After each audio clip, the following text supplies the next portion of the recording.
আজ্ঞা নিয়ে চলো বন দেখি এবার অনেক দিতে পারে প্রিয়া বনেতে তোমার সাবিত্রী বলে গুরুর চরণ ধরিয়া আজ্ঞা করো স্বামী সঙ্গে দেখি গিয়া বন মনে রয়ে বুঝি রাজা বলে 3 দিন উপবাস তোমার কেমনে যাইবে তো দূর অনাহার উপবাসে দুঃখ নাই যাইতে পারিমু যথা হইতে পর কিছু পারনা করিমু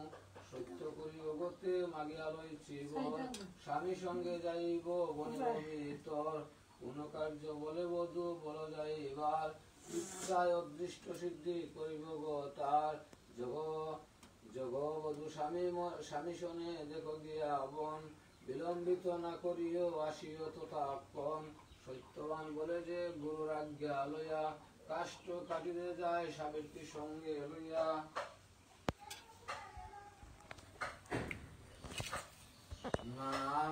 নানা মতে বলো বলো দেখে কৌতূহল চলে যায় দুরবন যথাযাচ্ছে বল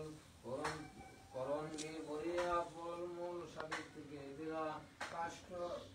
কাষ্ঠ কাটিতে যায় সাবিত্রী সঙ্গে লইয়া কাষ্ঠ কাটিতে তথা মাতা চম্বিত বৃক্ষ হতে সত্যবান করিলা ভূমিত ধরো ধরো সাবিত্রী গো মুড়ে দেও তোল মাতার বেতায় মোর শরীর হিঙ্গোল কেন যে শরীর করে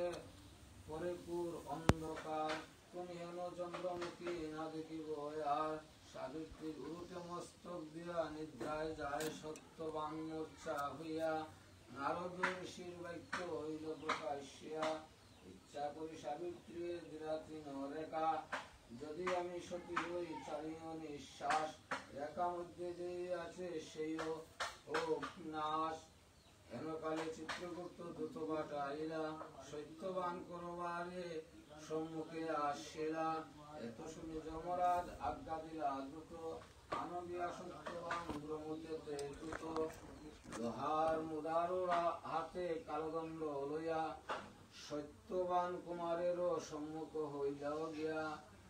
আমি তো না পারি দৃঢ় রেখার ভিতর দাঁড়াইয়া গিয়া জানাইল জনের গোচর লঙ্ঘনা করো তবু ঢুকিতে না পারি রেখা দিয়া বসিয়াছে সতী এক নারী এত শুনি যমরাজ অঙ্গতে চলে